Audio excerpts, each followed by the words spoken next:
Have you ever asked yourself, why is that person doing that? Or why am I feeling this way? Better yet, why can't I get ahead? What's your why is the big question. We all have a backstory, we all have a why. And we're going to try to answer those questions and many more. What's your why is going to bring you stories from people just like yourself who had the big question, why? And hopefully these stories will inspire, motivate, and create memories and moments that will advance you in any and everything you do in life. Enjoy. To have change starts with your mindset. The majority of disagreements comes from not understanding someone's feelings or looking at things from their own personal perspective. If you have never been in a person's situation that is emotional, how can you understand what they are feeling?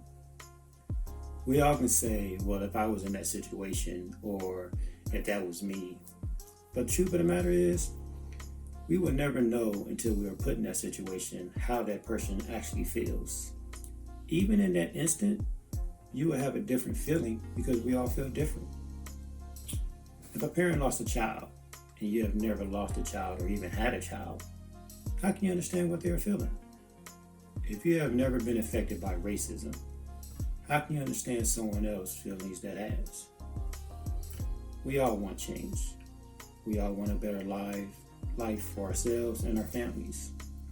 But that starts with having to change our own mindset before we change someone else's. We can't expect to change someone else if we ourselves have a limited mindset and only see things from our own personal perspective. I was watching TV this morning, and on the news I saw this white man yelling at this lady who was chanting Black Lives Matter. And he was yelling at her, white lives matter. Well, of course white lives matter. All lives do matter. And the Black Lives Matter protest is not only about Black Lives Matter. No one ever said that. See, this is where we have to change our mindset. Now, I can't be mad at the white guy because he probably never had to deal with police brutality.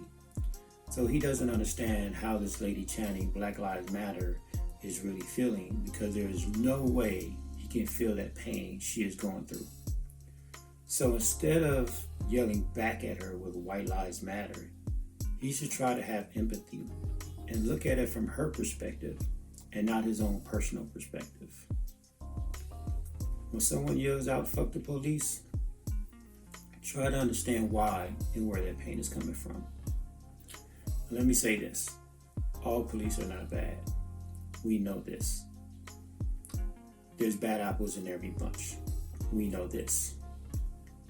My mother was killed when I was 5 months old by an LAPD officer. That officer was black, and nothing ever happened to him. I can sit here and say, fuck the police, but I won't. Because we should not judge a group by one person's actions. I am pissed and deeply hurt by what's going on. But understand where that pain is coming from. Have you ever had a family member killed by a police officer? If not, how can you understand how I feel? I have family members and friends that are in law enforcement, LAPD, airport police, and so on. Great, loving, caring people who want to make a difference. So I have respect and love for the police and law enforcement. But until we change our mindset and try to understand what someone is going through or why they are feeling, and not judge a whole group based on one person's action, and then maybe we can have a better dialogue and outcome of situations and disagreements. Everyone has a why. Everyone has a story. This is mine.